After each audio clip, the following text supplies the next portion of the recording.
a commencé un peu en retard, mais comme vous pouvez le voir, il y a un peu de succès ce soir. Il y a beaucoup de monde. Merci beaucoup. Alors, First Time, qu'est-ce que c'est? First Time, c'est une soirée où les artistes conviés, qu'ils soient amateurs ou professionnels, font la promesse de ne montrer des textes, des numéros de leur cru qui n'ont jamais été montrés ailleurs. Voilà.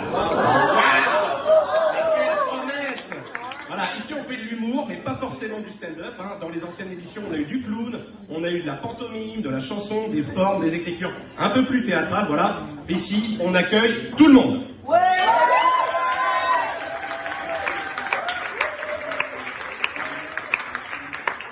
Essayer de faire rire avec un texte jamais montré ailleurs, c'est compliqué. Voilà, c'est compliqué. Des fois ça marche, des fois ça marche pas, voire pas du tout. Mais c'est pas grave si ça marche pas. D'accord? C'est pas grave. Parce qu'ici, on n'est que entre gens gentils. D'accord? Oui. Le Café de Paris, je peux vous faire confiance pour être des gens gentils? J'ai pas entendu, on va reformuler. Le Café de Paris, est-ce que je peux vous faire confiance pour ne pas être le pire public de langue de pute de tout l'Est parisien ou pas? Top. Super. Alors qu'est-ce qu'on fait maintenant? Il me restait quoi à dire? Oui. Alors, il y a une semaine, j'ai enterré mon grand-père. Je vous ai dit que c'était une soirée humour ou pas? Super. Alors, voilà, je vous avais promis des textes neufs, jamais montrés ailleurs. Et bah, voilà, ce soir, moi, je vais vous parler de ça. Et je peux pas faire plus frais. Hein. Plus frais, ça n'existe pas, à part la température de mon grand-père, bien entendu. Je dis ça, c'est complètement faux, il a été incinéré.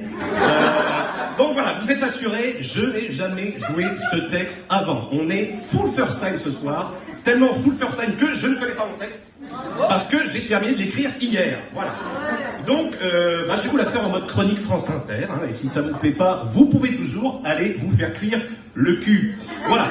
Alors, je vais pas vous mentir, au début, j'étais pas convaincu de jouer devant vous ce soir. Non, il y a eu du doute, hein, il y a eu une petite période de doute, soyons honnêtes, on est entre nous, hein, on peut tous dire.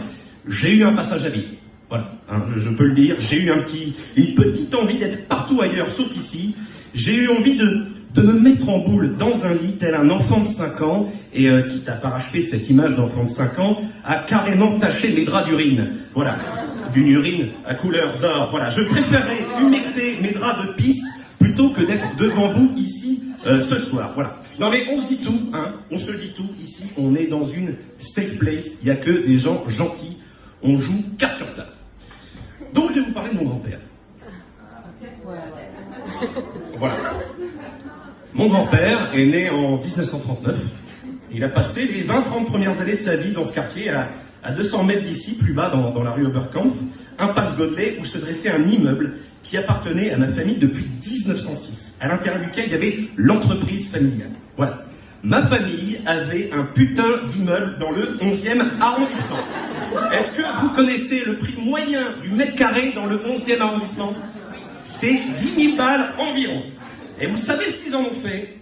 Ils l'ont vendu dans les années 60 pour s'installer dans l'Orne. Est-ce que vous connaissez l'Orne? Voilà, près une ville qui s'appelle Flers. Est-ce que quelqu'un connaît Flers ici? Waouh! Ok, d'habitude, il n'y a personne. C'est marrant parce que moi je me suis toujours demandé d'où venait ma capacité à faire des mauvais choix dans la vie, et je pense que cette anecdote est peut-être un bon indice quant à l'origine de ce problème. Voilà, alors Flers, il faut savoir que Flers est connu pour une chose, son immense trafic de drogue. Et c'est pas des conneries, parce qu'on l'appelle Flers la Blanche, car visiblement ce serait une plaque tournante de l'héroïne. Et là, je suis à deux doigts de penser que mon grand-père a déménagé là-bas exprès et qu'il était le Pablo Escobar de Normandie. Ce qui expliquerait pourquoi, après chaque connerie de notre part, il nous regardait dans les yeux en nous demandant « Plata o plomo ?» Ce à quoi je lui répondais toujours « A mí me gusta bailar » parce que je ne savais pas parler espagnol. Voilà, donc pour l'anecdote, l'usine de la famille a été rachetée il y a peu par une compagnie de théâtre, la compagnie du Bernard Lermite. Alors s'il savait que son entreprise avait été reprise par des saltimbanques adeptes des fonds marins, moi quand je lui ai dit que je voulais devenir comédien, je me suis souvenu, il a rigolé. Je sais toujours pas pourquoi et où était la blague. Il avait peut-être deviné qu'à presque 30 ans, je serais encore un galérien non imposable qui vit sur son découvert. Il y a un chapeau à l'entrée, donnez de l'argent s'il vous plaît. Voilà, donc il est né en 1939, d'une mère juive. Alors pour ceux qui n'auraient rien suivi en cours d'histoire, être né en 1939 d'une mère juive en plein Paris, le timing n'est pas bon. Non, voilà, il n'est pas bon du tout, voilà.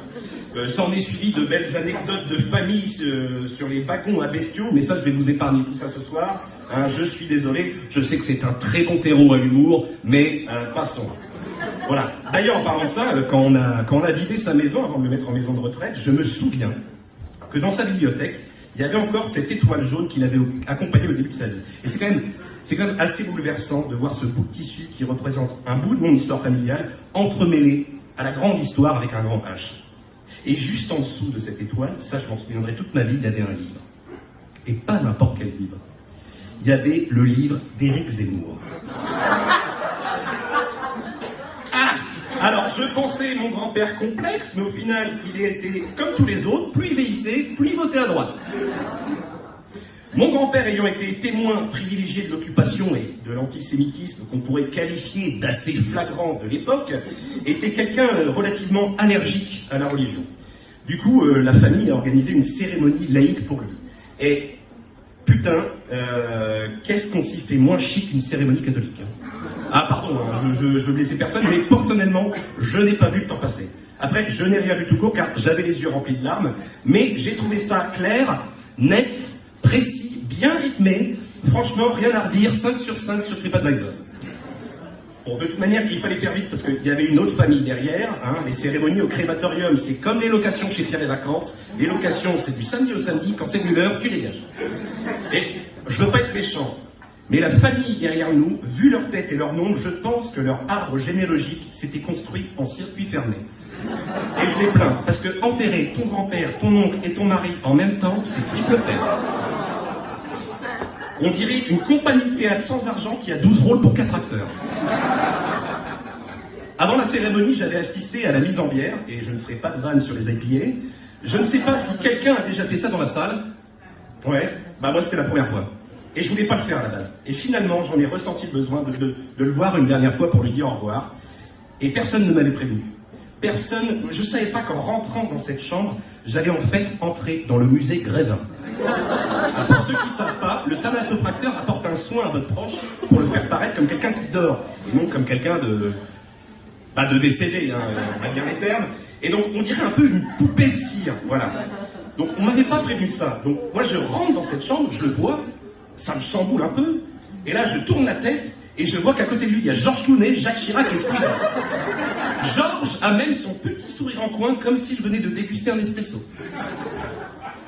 Vient le moment de fermer le cercueil, on le regarde pour la dernière fois, et là, je vous jure, c'est vrai, la porte de la chambre était restée ouverte, et on entend dans le couloir 2 gars en train de causer. Ça, je m'en souviendrai toujours. Il y a un des gars qui balance à l'autre.